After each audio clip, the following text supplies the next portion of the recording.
The primary purpose of Innovative AAC Solutions, the podcast, is to educate and inform.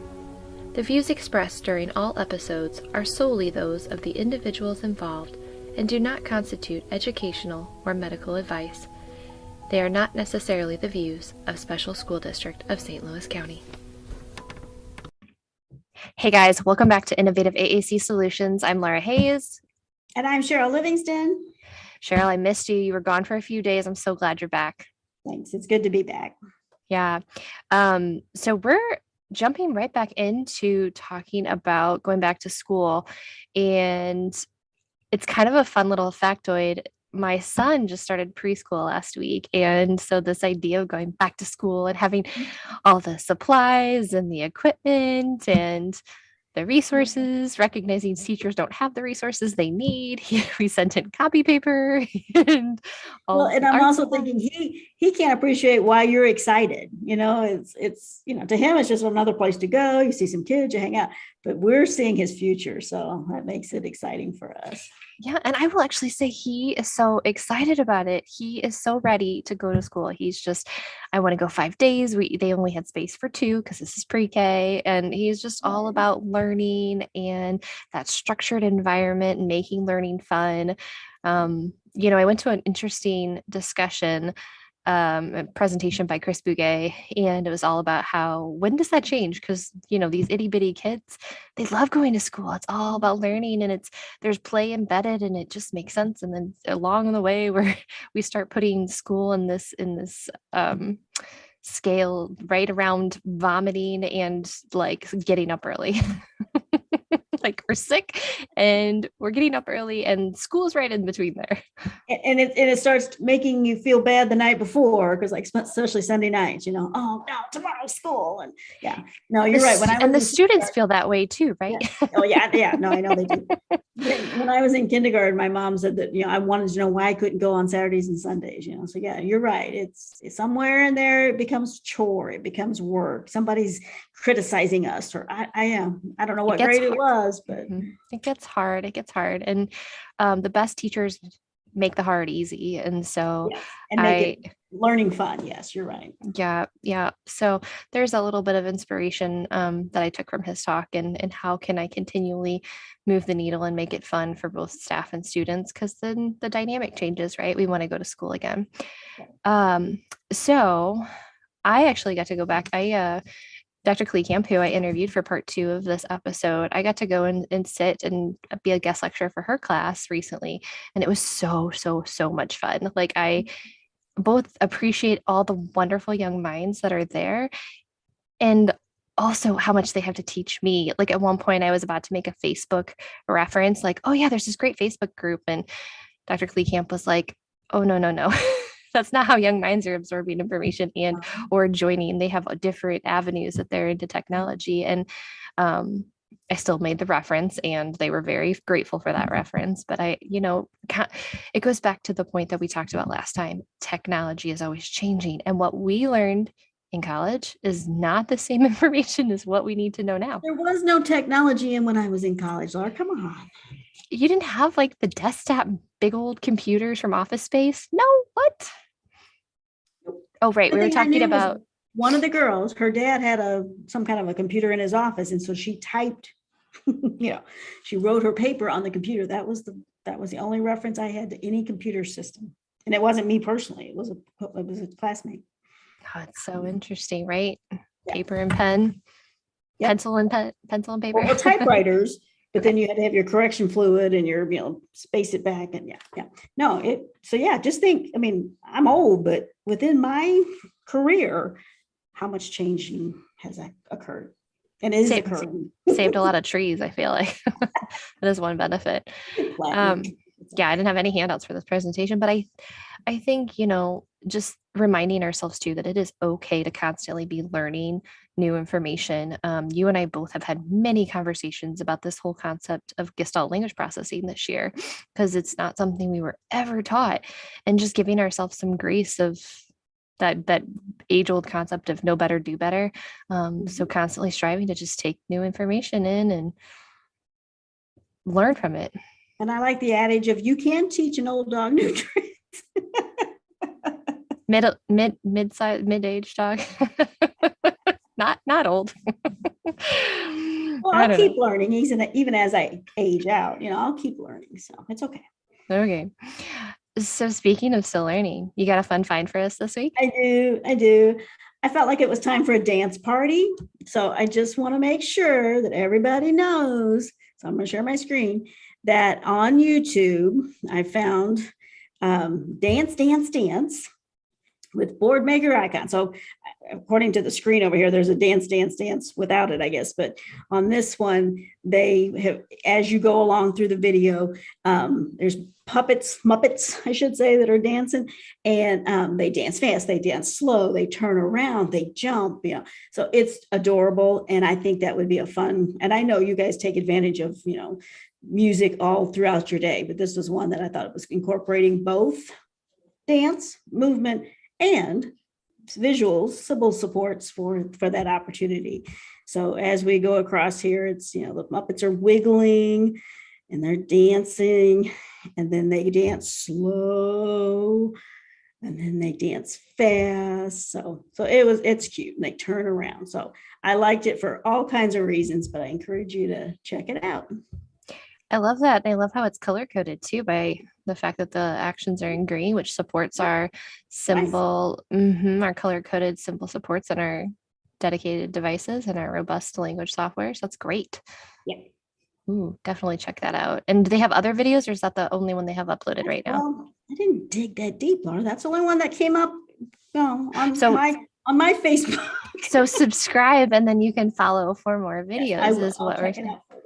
Yeah, or just our listeners, definitely check it out, subscribe, and follow for, and we can make new ones. videos. Anybody who wants to get their Muppets together, we can make some more. So. Yeah, and it doesn't tell us in the description how they did that, right? How they uploaded the picture symbols to the videos. No, but it seemed like some time ago I was playing around with it, and I think I might could figure that out if I tried. So I'll work on that. All right. Well, we'll come back to that then next week episode. Mine is a quick little fun find that I got really excited about because, okay, so you guys know by now that I'm an SLP, and every SLP, it's like a unwritten rule that to graduate your college program, you have to be able to blow bubbles. Like you have to be a pro at blowing bubbles. But then you get that was a new requirement. I didn't have that. No, you had to be able to blow bubbles, big bubbles, little bubbles, lots of bubbles, like dip the wand, like bubble gum or bubble wand? Just bubble wands, like bubble the liquid. Okay. It was an unwritten requirement and rule. So if you didn't know that, we go back to school and make sure you pass that, Cheryl. But I'm trying to think, can I don't know. I haven't tried it. But anyway, then recently, I don't know how long it's been, but they came out with bubble machines.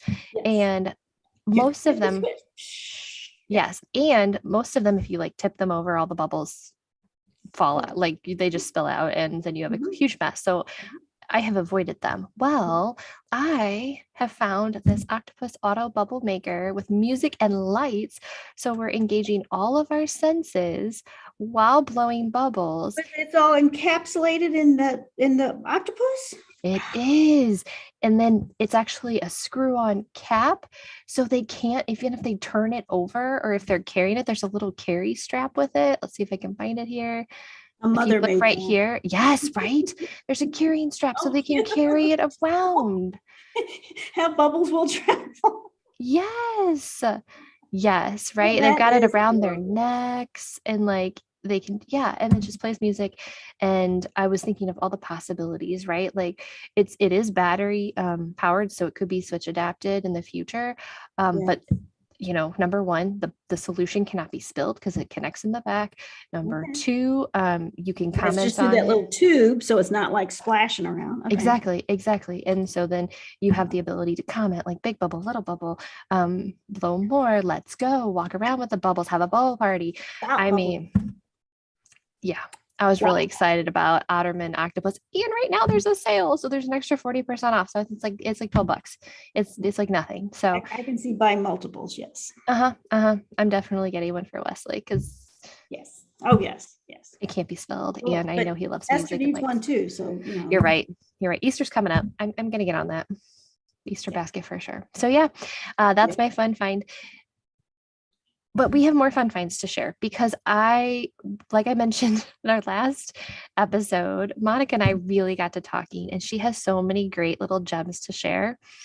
So, this part of the interview, we go into literacy, we go into pitfalls and things that historically have shifted with AAC and how we are absorbing information and learning in the classroom at a university level.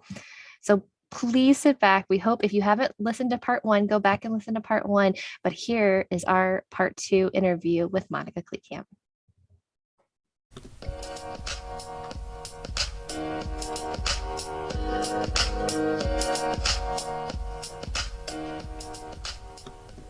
So one of the other things that I wanted to kind of dive in and unpack is your research in the world of literacy. So what drove you to that, and what did it look like? I know you did your dissertation in it as well. So what did it look like? What did it look like for your research, and what does it look like now?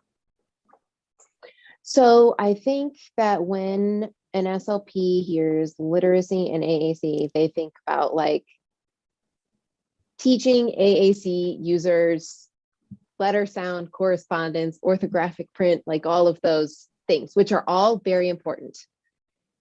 And if those are things you want to know about, you should not read my work because that's not what my focus was.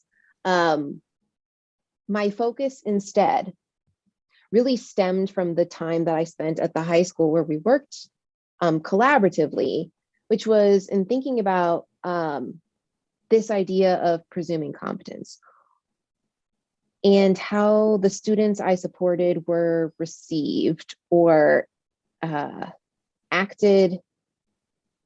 I wouldn't say how people acted with them, but how people acted upon them. Positioning students as mascots, positioning students as class pets. Trigger warning, hearing, people in the building still using words like handicapped or the wheelchair kids. Super problematic. And it made me really, really angry. And at that time, as a young therapist, I knew that it made me mad, but I didn't know how to respond other than with anger. And I also didn't understand where these ideas came from or like how people came to be socialized into this way of thinking.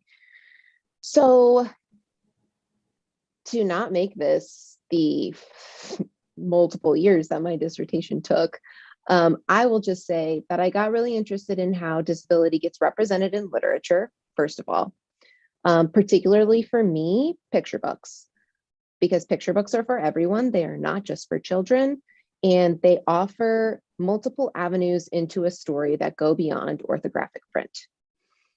Because if you hang out in the literacy research world outside of disability special ed perspectives, reading pictures is a thing. Kids are picture readers.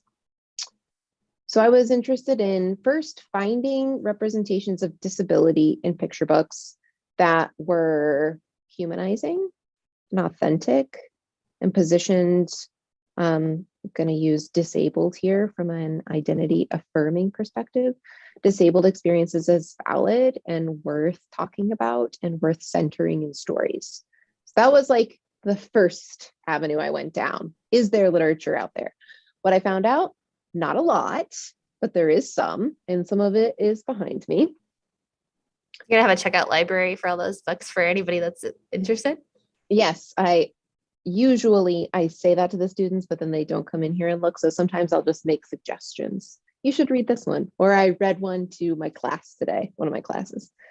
So first off, how has disability been represented in literature? And then like how have people with complex communication needs been represented in research about their literacies? Most often it's from an intervention perspective. I'm in an intervention field.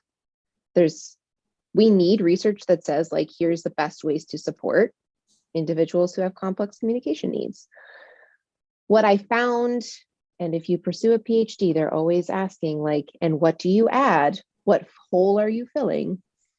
What I found was that we spend a lot of time talking about what those with complex communication needs can't do, or how to train them to do the things we want them to do.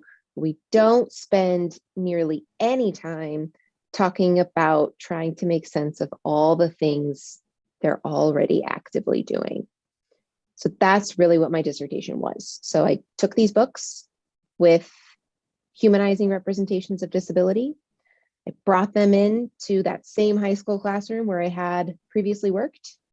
And together we read, shared, and explored books for 5 weeks through a variety of, linguistic opportunities, but also non-linguistic. So responding to literature via craft making doesn't always have to be with words as much as SLPs want it to be.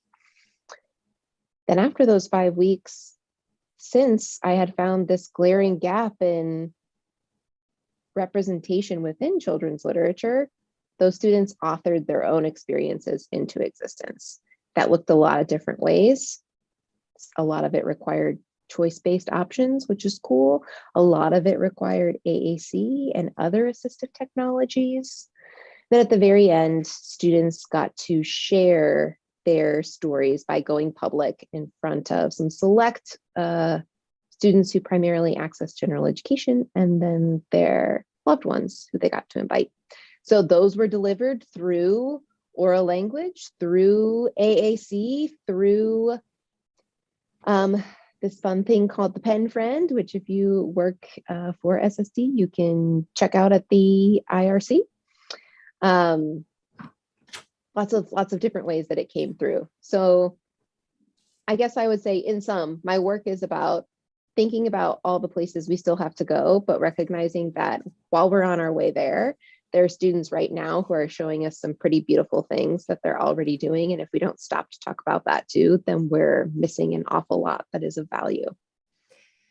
Okay, so I'm just going to echo what I think the listener is probably thinking right now. We're just going to have you back on for a separate episode so we can dive more into literacy and representation and all the things we can be doing in the school system to better support our individuals with complex needs and complex learning styles, and what we can be doing proactively and just in a hands-on way to kind of help fill that need and fill that gap. So just a heads up, listeners, I hear whatever your listening and thoughts are, because I love this topic too. And I just think that we don't have time for it today, because I do want to go back and listen and hear your thoughts on where we're going and what the climate of AAC and the university is like. But you're just going to have to come back either this season or next season for part 2 of literacy and the world of complex needs. So stay tuned, folks. We'll be back on that.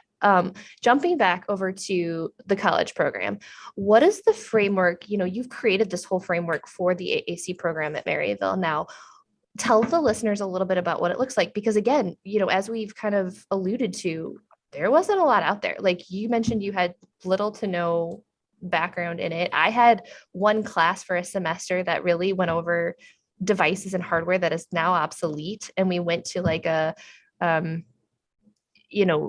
tech program in Columbia that is for the state. And they said, here you go, play with all the devices. Practically, I had no clients that I could apply it to. So I don't know, I don't want to speak for you, but I really didn't get a lot out of it there.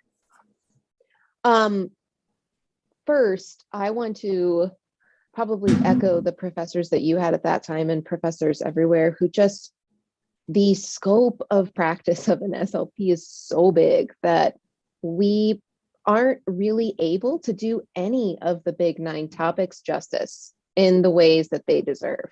And AAC is absolutely included in that. When I was in school, AAC was an optional course. And that really, I think, varies by university and program, but Maryville considers itself to be a cohort program that moves through like a comprehensive approach. So all the students take all of the same classes at this moment in time, and AAC is one of them. So it being a requirement is a shift. In terms of if a student gets an AAC client in the clinic, with the logistics of clinical scheduling, that's a little bit out of my hands and super complicated. So like you already know those competencies are required, but can I guarantee, the 20 something cohort of everyone has been through me with an AAC client? Definitely not. What I can do is try to make the AAC course, which they don't have until the semester before they graduate, just because there are so many courses. What I can try to do is make it both functional and meaningful based on clients, the students' area of interest. And what I'm looking to do is to pair the content that I'm presenting with devices at the same time. So you mentioned like you had all of these lectures and then you went. Well, the world is very different now. I can have the devices here. So class actually doesn't start till next week. So every night that they come to class for 2.5 hours, we will talk, and there will also be a device at their fingertips the entire time. And every week they will see a different program. Now that doesn't mean that I have like 10 LAMP accounts. I know you do, but that means you'll at least see LAMP once. And frankly, will those technologies eventually be obsolete? Quite possibly, but that is the way of technology. So the way I've designed it is I've written 8 to 10 fictitious case study clients. Because it is a comprehensive course of AAC across the lifespan, it includes young children all the way up to acquired disabilities at various adult ages. And I've set the course up so that the running project is, as we cover AAC assessment, then as we cover selecting a system, providing intervention, developing activities, and so on, as we go through the whole thing, students are applying that to the case study client they have chosen based on their desired area of interest. So if you are more interested in adults and you do not want to work with children, that's fine. That's not me. But I want to give you agency and have it be more likely that you have buy-in into this course because you're going to explore primarily systems that have been designed for aphasic patients. So each step of the way, I've tried to integrate, let's talk about the different vocabularies that exist within AAC. Now let's talk about the client you've chosen. What do you think would work best for them based on what we just talked about, and why? Because for me, what I found was even after I had coursework in lots of places, if I didn't have to apply it, I didn't really understand once I got out of school what I was supposed to do with that. So that's one of the biggest things, would be touching the technology constantly. But also my biggest hope is I know that the amount of time I have them in class is not enough, and I cannot do justice in teaching them all the things that I need to know. So the other thing that I have tried to do, in addition to encouraging them to use or give access to very robust systems, is give them access to robust resources that, I can't control, but hope that they will take with them. So for example, here are some great social media accounts that you can follow, including Laura Hayes, as, you develop in your career path, because that's also a thing that didn't exist. Maybe there were probably Facebook pages that I didn't know about because that was definitely not cool. That in ways that you can take digestible chunks to really think about improving your practice. So I'd say acknowledging the limitations, working within the constraints, but trying to provide context and giving them resources for once they leave me. And honestly, you speak to all the same things we do with professionals these days. So even if you haven't, this kind of bridges to the next question, even if you haven't had AAC experience and it feels daunting, those are the same things we're trying to instill in all the professionals that we support here in the district, and anybody outside that's listening that really wants to, they're like, I don't know where to begin. I've had many people that are going to a required PD I provide, and they're like, I don't have anybody with AAC. I hear it all the time. And then the next year they pick up somebody and they're like, oh, now it applies. Now I can really dive in and digest what I'm listening to. So that piece of it is huge. Having the resources to go back to is huge, because just because you have one applicable case and you use one app or one language software does not mean that the next time you have somebody, you're going to know what to do, because we know there are so many nuances with every single individual. And then, just having the digestible piece, that's the part. That's why we started the podcast, honestly, because you can't learn it all. I think research shows, I dove into this one time when I was doing research with you. You cannot learn more than 3 things from a PD. It does not matter how long that PD is. You cannot take more than 3 things away. And if you think back, like, of course I go back, I'm like, oh yeah, I only picked up like one or two things from that PD, even though I loved it. Like, it was great. It was engaging. It did all the right things. But practically, you can only take 1 to 3 things away from it. So it makes sense that we're not going to just do a one and done. We have to do ongoing support with resources that are applicable. So I love it. It sounds like a great program. I cannot wait to get an update and see after the semester what you've learned and what, where you're heading. Do you think that there's, in diving into developing this for the students, do you feel like there's any pitfalls or threats to learning about AAC at the university level? Other than what we've already talked about as far as application. I'm looking at my notes because that was hard when you sent me that question. I think the pitfalls that I most was thinking about have a lot to do with some things I've mentioned, but really just how and where to spend the time that I have, given how big the scope is, given the range and breadth of technologies that exists with this much time. Oh, I'm making a little gesture with my fingers, this much time. And then the other thing, pitfalls of any curricular arc of any program. When should a class be taught in that program? Should AAC wait until the very end? If no, then what other class shouldn't be taught sooner in the program? Those are hard questions, and I don't know that there isn't a right or wrong answer, and everyone's response to that is based on what they think. For me, I'm like, yes, we should teach it the first semester. Push it before craniofacial, like push it before swallowing. We don't need those till later. Exactly. Right. That's what I think, but my colleagues would disagree. Absolutely. So I think, the timeliness of it, the amount of information, the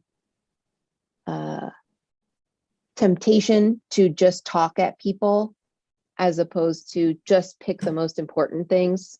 Like you said, the 1 to 3 things, and then which 1 to 3 things should I pick?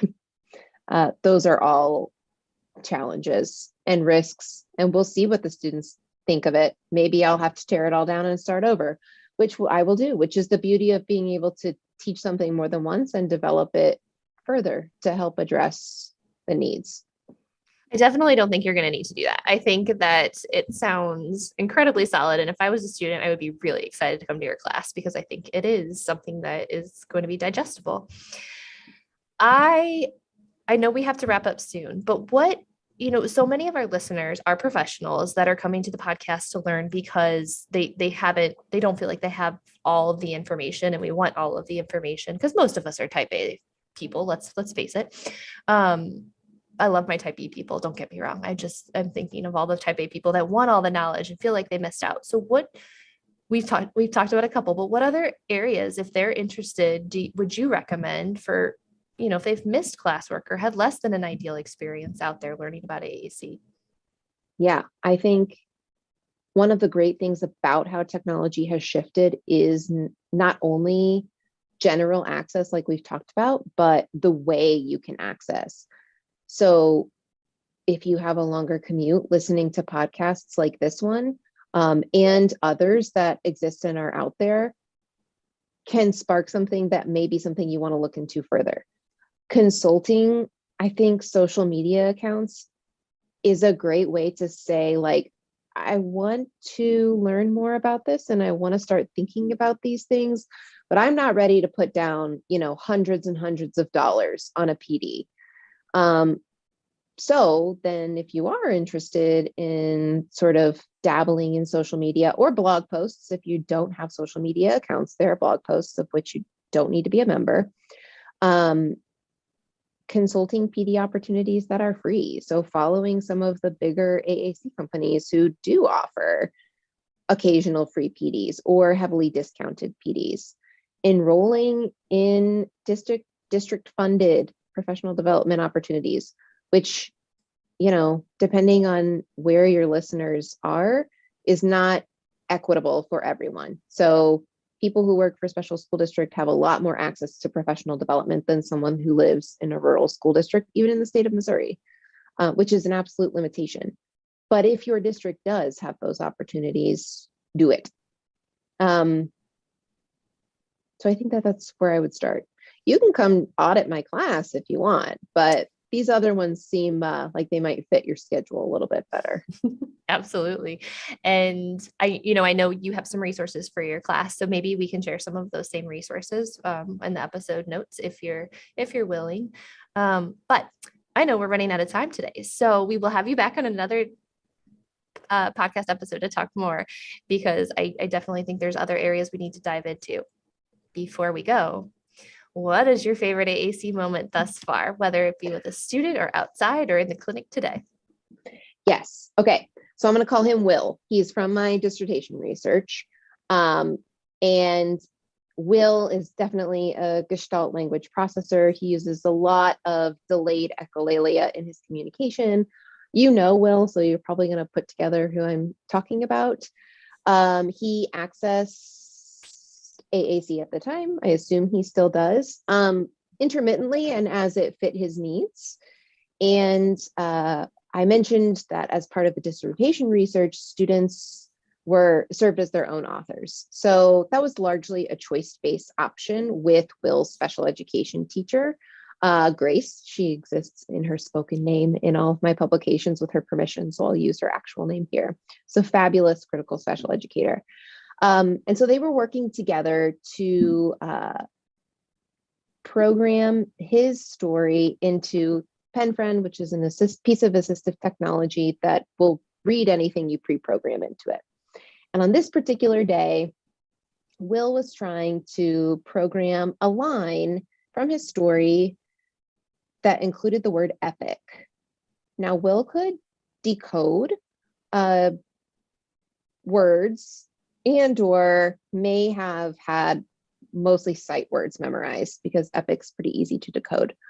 However, he couldn't decode the word epic. And right when he was reading this word aloud, another teacher came into the room and took Grace's attention.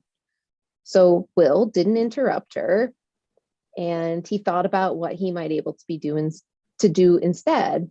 So he navigated to the keyboard within his system and typed out epic, pushed the speak button, heard it, and then was able to go back, and he read the sentence that they had written together aloud with the word epic in it. And for me, it was just such a powerful, hey, look what happens when you're not looking. And I just happened to catch it on camera. And it was this gorgeous, combination of all of these actors at play that created that opportunity for him to interdependently with all these tools come up with solving that problem.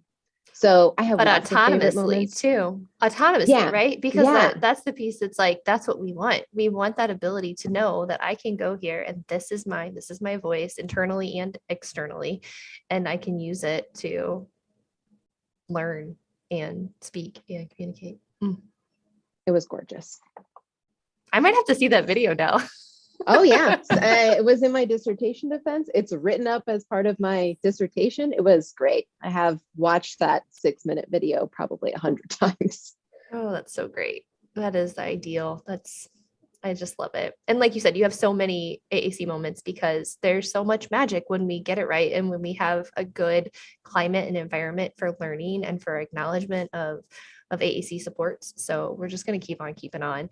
And like I said, we're going to have you back because I didn't get to talk to you enough about literacy and all that you've learned and all that you're still learning, and in relation to the students and the individuals we support and love. So thank you so much for your time. I really do hope this is an episode you share. I know you mentioned off air that you share podcast episodes with your students so they can learn and digest things. So I do hope this is one that you share, because I feel like I've learned so much from you today, even though we've talked a billion times. So thank you for your time and for your thoughts and everything. Yeah, thank you for having me, Laura. It's really an honor to be asked, and that you considered me for this wide array of professionals that you have on your episodes. And I will share it with my students, and they hopefully will be impressed by me. And if not, they'll have a chuckle at my expense, which is fine too. Well, no, they won't, because I'll come out there and tell them what's what. So for Innovative AAC Solutions, we just want to thank Monica Kleekamp, PhD, CCC-SLP from Maryville University, for influencing the minds of the next generation of SLPs. Just thank you for all your time, and we'll catch you next time.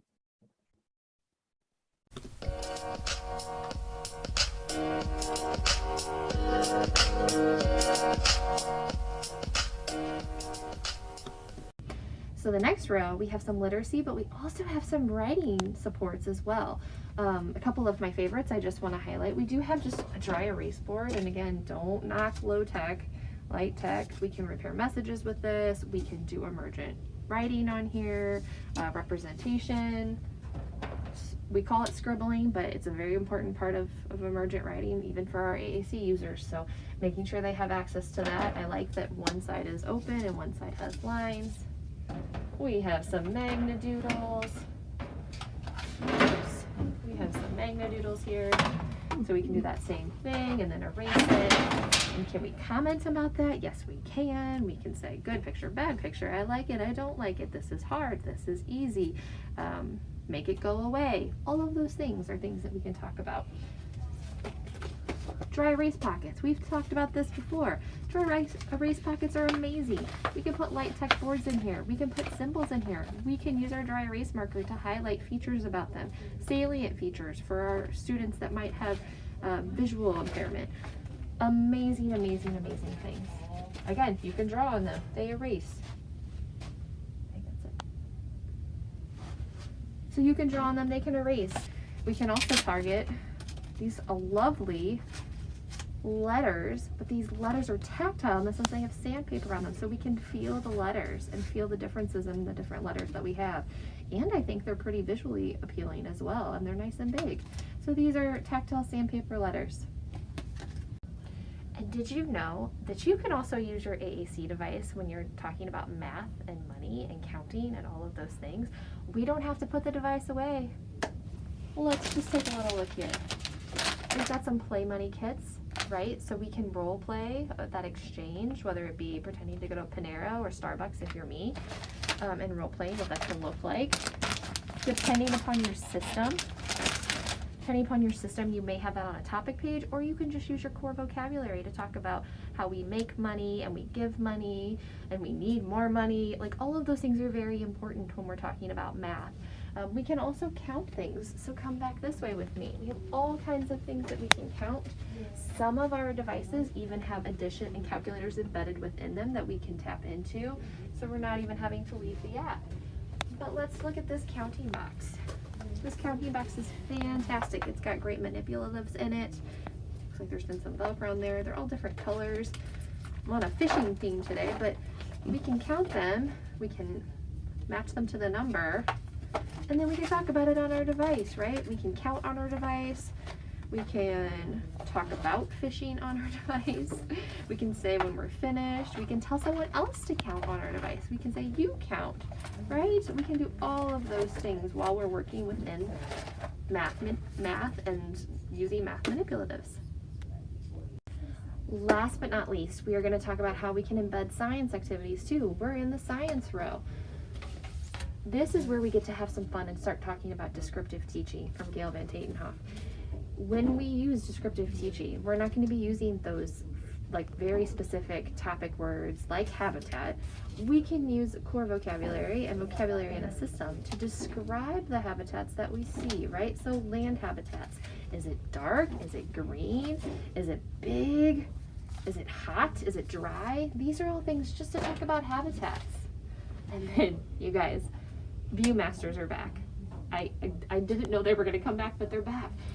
We have all different kinds of science viewers. So we've got an animals one, we've got insects and spiders, we've got birds. So we can actually use these Viewmasters and comment about the things that we are seeing, or ask for more, or protest and say we don't like them. But you could even create a Viewmaster on your screen using your smartboard or using your projector, and you could do the same concept, right? We could have them slide forward, and then we could talk about what we're seeing. Ooh, it looks like now you've seen a toucan. Let's describe the toucan with our system. Tell me 2 things about the toucan. Okay, he's small and he's loud, I think. I don't want a toucan in my bedroom, so we're just going to leave that at that. But these are all ways that we can embed. We can come pick up some of these activities for science in the IRC, and we can still embed using our communication system. We hope you have enjoyed this quick glance at the IRC. There's so many resources here for you to pick up, and just use them and use your device along with them.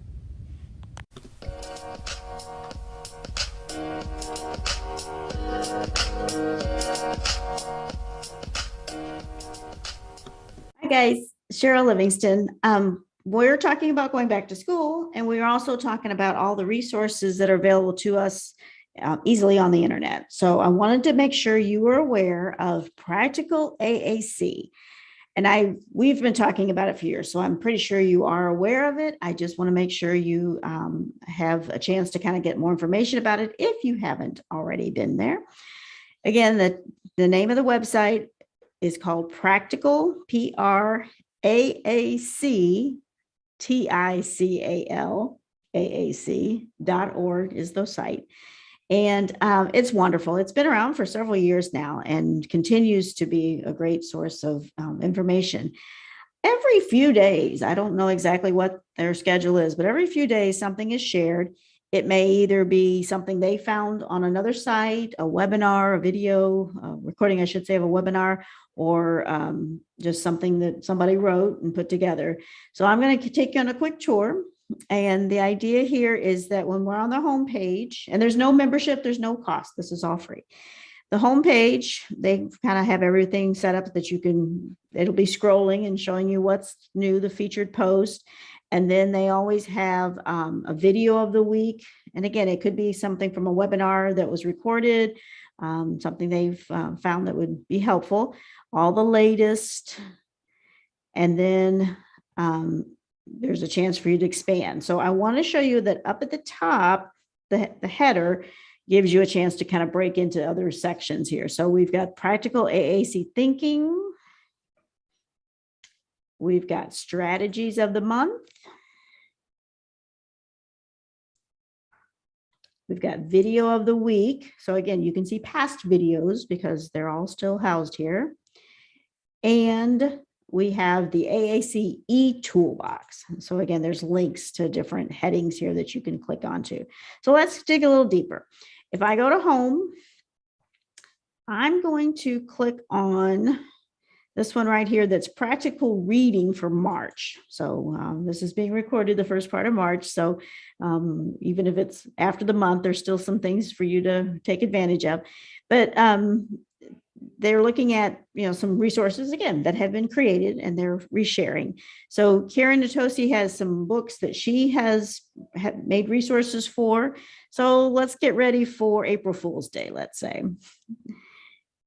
So again, she had shared this back in 2016, but still the same as far as helpful goes. And there's a book called April Fool's Day. And so she gives us information about that. And then doing some literacy opportunities as far as writing about what's going on in the story. Okay, she made some graphics that go along with the story. So these are great. These are easy for you just to kind of either pull from or to get new ideas. And then here's a lesson plan for this book. Okay. So all of this is here for that one. Another section that was offered was Maggie Judson and Gina Aintrim from Belleville area, the Basque School District. And again, just different books they're highlighting. So if we look at the book, Not a Box. And I like this little story because it's, just helping kids to be creative as far as with imagination and thinking about things that are outside the box. But so again, they go through what's about the book itself, focus, repeated focus, and some sentence completion things that the kids could be creating with the chart writing, some icon sequences for the different systems you may be using.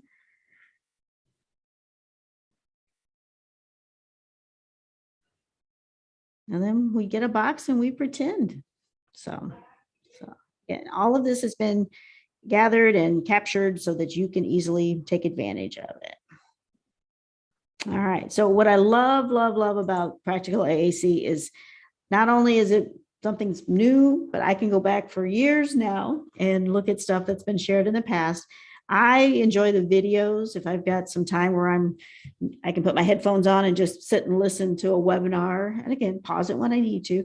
Those are great sources that, it's not something I have to sign up for. It's not something I have to do at a certain moment in time.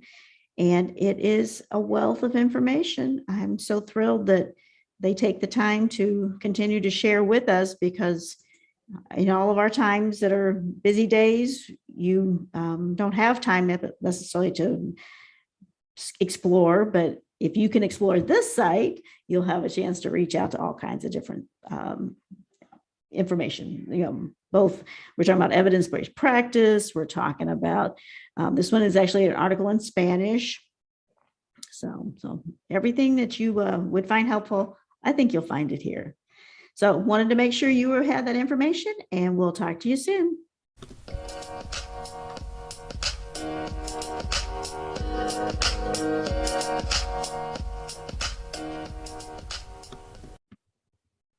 All right, Cheryl, what'd you think? Oh, that's so good, Laura. I'm so happy that you spent time with Monica. Those are good. It's just so nice to talk to someone who has been here and then is now influencing these young minds. Like, it just makes me so happy. All the wonderful things that she's doing, and just her insight into the here and now, and the future of all the possibilities with learning about AAC college. It's great. She when I was out, she has actual devices that they're getting their hands on. I mean, I remember, I won't date myself, but like we had one day where we went out to Missouri AT and like looked at devices, and it was not enough time, like hands-on time, to understand and synthesize information. So the fact that they have them there at every class, and they can have a case study where they can really apply all the knowledge that they're learning in all settings, I just think it's great. Yeah, I'm so glad the field has definitely advanced, and so have the programs, have definitely are doing their best to keep up. Yeah, and I think too, it's important to note that as we mentioned, that we have come so far, and we still have so far to go in the areas of diversity and literacy. We mentioned Gestalt language processing, like that has totally flipped everything language organization on its head, and recognizing that there are still gaps that we need to be able to support those students that need it. So we'll always have so far to go, won't we? When you really think about it, technology, and technology is always changing, and synthesizing and integrating that information. It's the best and hardest part of our jobs. And that's, again, if we have that mindset of it's always going to be a learning process, then I don't want people to be frustrated about, what, I got to know this. I got to say, yeah, hon, that's what we are, So I don't know what jobs aren't that, but I guess some are less of it than maybe we are dealing with. But it's keep your mind open and keep learning is what I think is happy. And if my grandma who is 93 can learn how to use an iPhone for the first time and watch videos and FaceTime her granddaughter, I'm telling you guys, you can do it too. You can learn something new. I promise, even Yeah. though it feels hard and you don't feel tech savvy, we No. have the supports here at SSD to help you.